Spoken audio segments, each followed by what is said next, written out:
Assalamu alaikum wa rahmatullah. Eid Mubarak. Taqabballahu minna wa minkum. Just got back from the Eid prayer, alhamdulillah. The good news is I'm leaving Munich finally. I really hope all of you guys are having a wonderful Eid with friends and family, inshallah ta'ala. The good news is I'm leaving Munich finally. I hated the city, wallah. And another thing I want to share with you guys is, in Ramadan, most of us, I hope, felt spiritually sound, and a lot of us has the question that how would I know that if my Ramadan was accepted, my Qiyam, my Siyam was accepted or not. And one of my teacher, I heard from my teacher is that the goal of the Ramadan is to increase the taqwa, and you can always compare your present self with your former self. Before Ramadan, how you were before Ramadan and how you are after Ramadan. And then you can actually differentiate where are you at the moment spiritually and in terms of practicing, inshallah ta'ala. I really hope we can able to continue our spiritual journey in a very sound manner that we have been practicing in Ramadan and even more, inshallah ta'ala. That's the goal, right? That's the goal, that we continue keep doing the good works that we have been doing in Ramadan. And also for those who felt like, okay, I haven't really leveraged the time that we had in Ramadan in a good way, and I couldn't do the things that I wanted to do. Don't be hopeless, inshallah ta'ala. As Allah said in the Quran, when the worshipper asks about me, tell them that I'm near. So think in a positive manner. Think positive of Allah subhanahu wa ta'ala. Think good of Allah subhanahu wa ta'ala. That whenever you ask for forgiveness, inshallah ta'ala, He'll forgive you. But be sincere about it, and sincerely repent, and sincerely set goals with ikhlas. That okay, I'm gonna accomplish this and that. So yeah, but another thing is, it's kind of funny that I am packing. Well, that's not the funny part, but the funny part is I am trying to experiment how long I can survive with this small luggage. So all I have is this at the moment, and everything else that I had. I'm not taking those stuff with me. A lot of stuff I actually sent it to one of my friends who's also living in Germany. So yeah, I'm just doing this experiment that okay, I'm actually doing this experiment that how much stuff I really need, and I'm just taking my clothes or shoes that I cannot live without them. So those kind of stuff I'm taking with me. So inshallah ta'ala, I'll let you guys know how it turns out, inshallah ta'ala. But yeah, see you soon.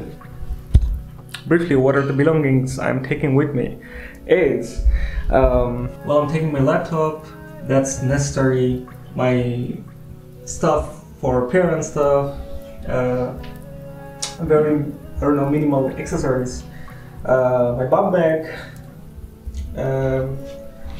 some clothes, I think that's one jacket, two trousers, and yes, some I don't know, underwear and other stuff, and then my camera accessory and 2 pairs of shoes. I wish I could take one, but the thing is, I really need these ones for everyday use, and I cannot leave these behind, these boots, because I love them and it's so useful, it's water resistant and stuff. So whenever it's mostly raining in Germany, so you need it.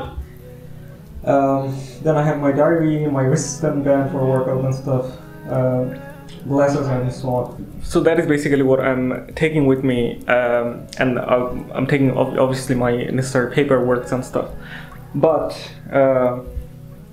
the idea is getting rid of as much baggage as possible and trying to figure out in the journey that what I really need. Over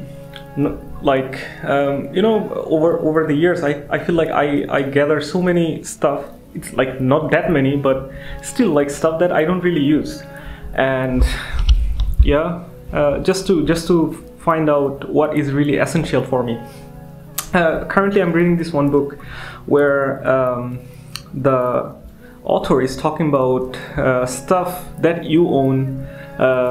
It's not really you are owning the stuff, rather the stuff owns you. And the idea behind that is actually what you can afford and what you cannot.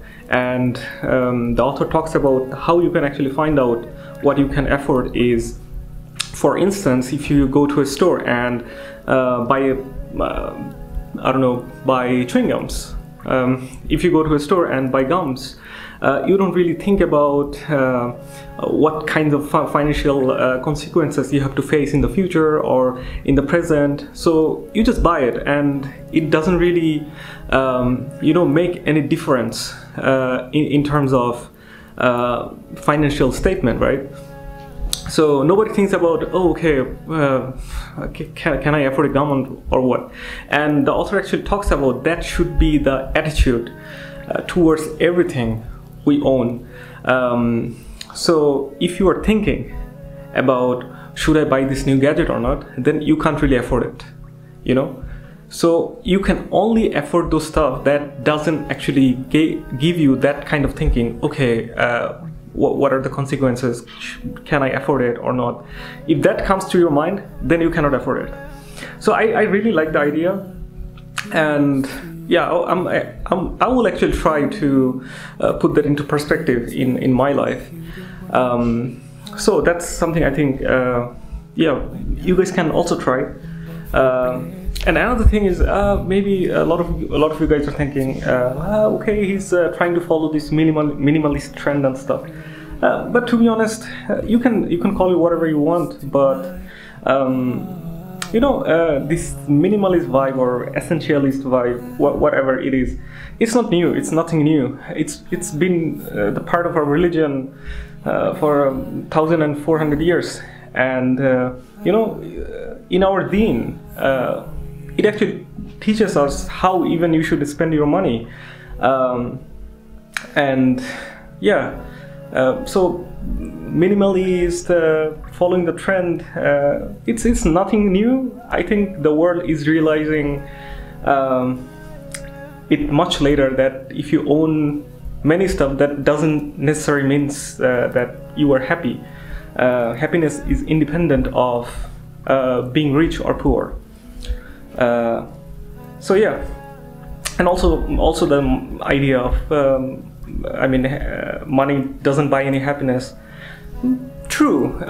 Also, poverty doesn't buy happiness either. So happiness is independent of your situation of being poor or being rich, But I'll talk about that later, inshallah. Because I really want to talk about this book that I'm reading right now. So inshallah, if Allah wills, I will do a review of the book. I think there's so many beneficial stuff that I can share, inshallah ta'ala.